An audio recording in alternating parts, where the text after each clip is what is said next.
Siapa yang mau pimpin doanya? Ayo pakai salam.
Hidup rukun itu artinya tidak berkelahi. Kita hidup dengan aman dan damai. Ya, benar. Lalu bagaimana sih cara kita hidup rukun di rumah? Siapa yang tahu? Nah, pada pembelajaran kali ini kita akan membahas cara hidup rukun di rumah. Sebelumnya, ibu mempunyai satu cerita. Keluarga Dika selalu makan malam bersama. Sebelum makan, ayah memimpin doa. Menurutmu, pengamalan sila keberapakah sikap tersebut? Ada yang tahu? Berdoa sebelum makan pengamalan sila ke satu. Bunyinya apa?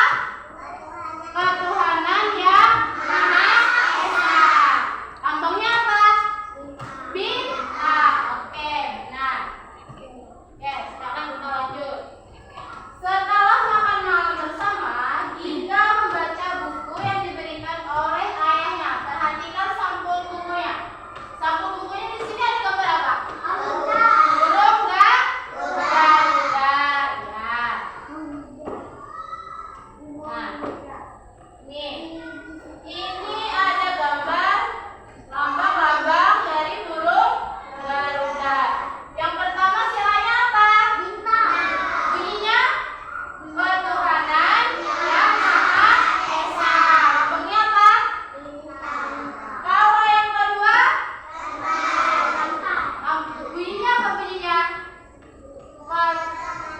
Kemanusiaan yang adil dan beradab.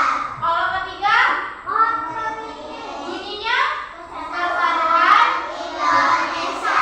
Kalau yang keempat, bunyinya yang dipimpin oleh hikmat kebijaksanaan dalam permusyawaratan perwakilan. Oke, yang kelima,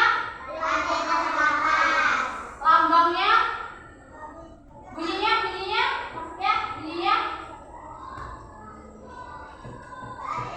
keadilan sosial bagi seluruh rakyat Indonesia. Good, berarti anak-anak itu sudah hebat. Oke, kita lanjutkan lagi. Dika dan Dini selalu berdoa sebelum tidur. Sikap tersebut